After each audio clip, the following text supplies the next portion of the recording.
Hi, I'm Michael Dombowski, and today we're going to be talking about supporting students with Asperger's syndrome. Recent reauthorization of the Individuals with Disabilities Education Act, or IDEA 97, will greatly impact how behavioral support is conceptualized and delivered to students with Asperger's syndrome. IDEA 97 requires school districts to conduct functional behavioral assessments when a student behaves negatively and when that impacts that student's individual learning and the school environment. So in other words, if a behavior becomes maladaptive or starts to affect their daily life and learning, we need to do something about it. So, although functional behavioral assessment has been regarded for many years as the best practice for supporting a diverse array of students, its application in school settings in general, and particularly for individuals with Asperger's syndrome, is in its infancy. A general understanding of the characteristics of Asperger's syndrome, in combination with a functional analytic approach to developing positive behavioral supports, is needed to achieve the best outcomes on behalf of our students. So, now we're going to talk about some general characteristics of Asperger's syndrome. To start off, there's an insistence on sameness. Students with Asperger's are easily overwhelmed by minimal changes in routines and are sensitive to environmental stressors. So, they have things like preferences for rituals. So we need to make sure that as teachers, we always have a routine in the beginning of the day for our students with Asperger's syndrome so that they know exactly what's expected. Another characteristic is an impairment in social interactions. A lot of our students with Asperger's syndrome have trouble socializing with other students.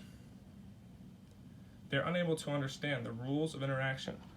They have poor comprehension of jokes, use metaphors, or are unable to comprehend some things like metaphors, pedantic, or other speaking styles. Students with Asperger's also have a restricted range of social competence.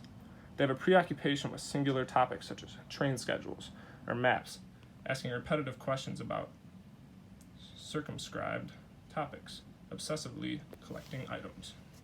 So, I had a student once in one of my preclinicals with Asperger's, and they always made a train sound, and they also always referenced radios and things like that because his dad was a radio operator. So, they get really focused on repetitive actions, anything that they're really interested in. Students with Asperger's also have poor attention, poor organization skills, and are easily distracted. They focus on irrelevant stimuli, difficulty learning in group contexts, and they have difficulty learning in group contexts. They have poor motor coordination, slow speed, clumsy gait, and are unsuccessful in games involving motor skills because sometimes they're a little clumsy. Now to get to the academic difficulties. They're not as great in problem solving, literal thinking, and they also have deficiencies with abstract reasoning, so they have troubles relating to the more in-depth questions. They also have emotional vulnerability. This means that they have things like low self-esteem, they're easily overwhelmed, and they are poor at coping with stressors or things that are going hard in their life. So here's one example of a behavioral support strategy. You might have a student with Asperger's who just jumps into the kickball game himself.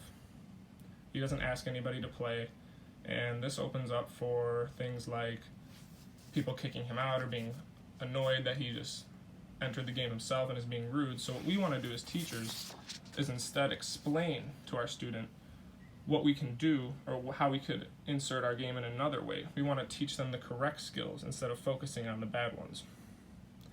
So when we look at a certain behavior, we want to see what skill deficits are contributing to the problem behavior, what other academic, social, or communication skills will be taught that will prevent the problem behavior from occurring, how will these alternative skills be taught, what events appear to be contributing to this anger or frustration, what is the reference to the problem, what self-control skills will be taught to help the student deal with difficult or frustrating situations, and how will these skills be taught? So, Reinforcement is a big part of how we deal with these behaviors. We want to make sure that we are reinforcing for achieving a better behavior as opposed to focusing on the problem behavior. Because something that students with Asperger's do is they get really focused on the negative. And we want to make sure that instead of yelling at them or giving them a bad consequence, we want to focus on how can we make that behavior better. So long-term prevention. It is imperative that plans for supporting students over a long period of time are outlined right from the start. So we want to have our goals set in advance, and we want to make sure that this is an organized process. As stated last slide, we want less punishment as students become anxious with that. As I stated earlier, they start to focus on the negative consequences, and those should be eliminated, especially in moments of crisis. In conclusion, today we learned about the general characteristics of Asperger syndrome, approaches to developing positive behavioral supports, alternative skills and training, consequence strategies, and long-term prevention. This is Michael Dembowski, and thanks, guys.